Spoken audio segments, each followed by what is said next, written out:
Hi friends, welcome back to my YouTube channel. ಇವತ್ತು hotel ಶೈಲಿಯಲ್ಲಿ ನೀರು ಚಟ್ನಿ ಮಾಡಿ ತೋರಿಸ್ತಾ ಇದ್ದೀನಿ ಇಡ್ಲಿ ಜೊತೆಗೆ. ಹೇಗೆ ಮಾಡೋದು ಅಂತ ನೋಡೋಣ ಬನ್ನಿ.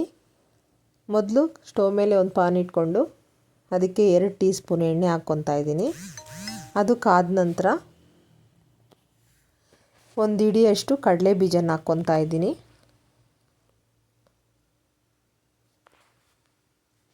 ಇದನ್ನು ಚೆನ್ನಾಗಿ ಹುರ್ಕೋಬೇಕು, ಕೆಂಪಗಾಗೋವರೆಗೂ ಚೆನ್ನಾಗಿ ಹುರ್ಕೋಬೇಕು. ಲೋ ಫ್ಲೇಮಲ್ಲೇ ಹುರ್ಕೋಬೇಕು ಇದನ್ನು. ನಂತರ ಕಡಲೆ ಬೀಜ ಎಷ್ಟು ತೊಗೊಂಡಿದ್ದೀನೋ ಅದರಲ್ಲಿ ಅರ್ಧ ಹುರಿಗಡಲೆ ತೊಗೊಂಡಿದ್ದೀನಿ. ಹುರಿಗಡಲೆ ಕೂಡ ಚೆನ್ನಾಗಿ ಎಣ್ಣೆಯಲ್ಲಿ ಈ ಥರ ಹುರ್ಕೋಬೇಕು ನೋಡಿ. ಹೋಟೆಲ್ಗಳಲ್ಲೆಲ್ಲ ನೀರು ಚಟ್ನಿನೇ ಜಾಸ್ತಿ ಹೆಚ್ಚಾಗಿ ಮಾಡೋದು. ದೋಸೆಗೆ ಇಡ್ಲಿಗೆ ಚೆನ್ನಾಗಿರುತ್ತೆ ಅಂತ ಅದನ್ನೇ ಮಾರ್ತಾರೆ. ಮತ್ತು ಚಿಕ್ಕದಾಗಿರೋಂತಹ 3 ಪೀಸು ಶುಂಠಿನ ಹಾಕ್ಕೊಂಡಿದ್ದೀನಿ. ಈಗ 3 ಹಸಿಮೆಣಸಿನ್ಕಾಯಿ ಹಾಕ್ತಾಯಿದ್ದೀನಿ. ನಮ್ಮ ಖಾರಕ್ಕೆ ತಕ್ಕಾಗಿ ನಾನು ಹಾಕಿದ್ದೀನಿ. ನೀವು ಜಾಸ್ತಿ ತಿನ್ನೋರಾದರೆ ಸ್ವಲ್ಪ ಹೆಚ್ಚಾಗಿ ಬಳಸ್ಕೊಳ್ಳಿ. ಅದನ್ನು ಕೂಡ ಎಣ್ಣೆಯಲ್ಲಿ ಚೆನ್ನಾಗಿ ಫ್ರೈ ಮಾಡಬೇಕು. ಈಗ ಒಂದು 5-6 ಎಲೆ ಪುದೀನ ಹಾಕ್ಕೊತಾ ಇದ್ದೀನಿ. ಅದನ್ನು ಎಣ್ಣೆಯಲ್ಲಿ ಫ್ರೈ ಮಾಡ್ಕೋಬೇಕು. ಇದೆಲ್ಲ ಫ್ರೈ ಆದಮೇಲೆ ಲೋ ಫ್ಲೇಮಲ್ಲೇ ಹುರ್ಕೊಳ್ಳಿ. ಎಲ್ಲ ಫ್ರೈ ಆದಮೇಲೆ ಸ್ಟವ್ ಆಫ್ ಮಾಡ್ಕೊತಾ ಇದ್ದೀನಿ ನೋಡಿ. ಈಗ ಚೆನ್ನಾಗಿ ಫ್ರೈ ಆಗಿದೆ. ಈ ಥರ ಕಲರ್ ಚೇಂಜ್ ಆಗಬೇಕು ಹುರಿದಾಗ. ಈಗೆಲ್ಲ ಹುರಿದಿದೆ. ತಣ್ಣಗಾದ್ಮೇಲೆ ಈಗ ಮಿಕ್ಸಿ ಜಾರ್ಗೆ ಹಾಕ್ಕೊತಾ ಇದ್ದೀನಿ. ಈಗ ಸ್ವಲ್ಪ ಹುಣಸೆಹಣ್ಣು ಮತ್ತು ಒಂದು ಹಿಡಿಯಷ್ಟು ಕಾಯಿ ತುರಿ, ಹಸಿ ಕಾಯಿ ತುರಿ ಹಾಕ್ಕೊತಾ ಇದ್ದೀನಿ. ಸ್ವಲ್ಪ ಕೊತ್ತಂಬರಿ ಮತ್ತು ರುಚಿಗೆ ತಕ್ಕಷ್ಟು ಉಪ್ಪು, ಸ್ವಲ್ಪ ನೀರನ್ನ ಸೇರಿಸ್ಕೊಂಡು ಚೆನ್ನಾಗಿ ನುಣ್ಣಗೆ ರುಬ್ಬಬೇಕು. ಈಗ ಒಗ್ಗರಣೆ ಮಾಡ್ಕೊಳ್ಳೋಣ ಚಟ್ನಿಗೆ. ಇಲ್ಲಿ 1 ಟೀ ಸ್ಪೂನ್ ಎಣ್ಣೆ ಹಾಕ್ಕೊತಾ ಇದ್ದೀನಿ. ನಂತರ ಸಾಸಿವೆ ಹಾಕ್ಕೋಬೇಕು, ಅರ್ಧ ಟೀ ಸ್ಪೂನು.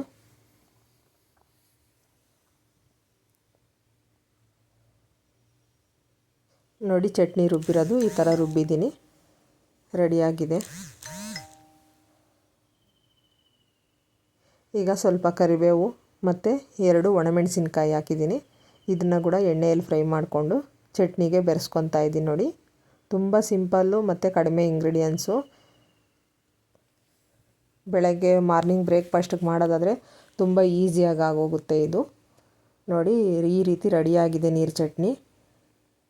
ರುಚಿ ಏನಾದರೂ ಸ್ವಲ್ಪ ಕಡಿಮೆ ಇದ್ದರೆ ಸಾಲ್ಟ್ ಸೇರಿಸ್ಕೊಳ್ಳಿ. ನಾನು ಕರೆಕ್ಟಾಗಿ ಆಗಿದೆ.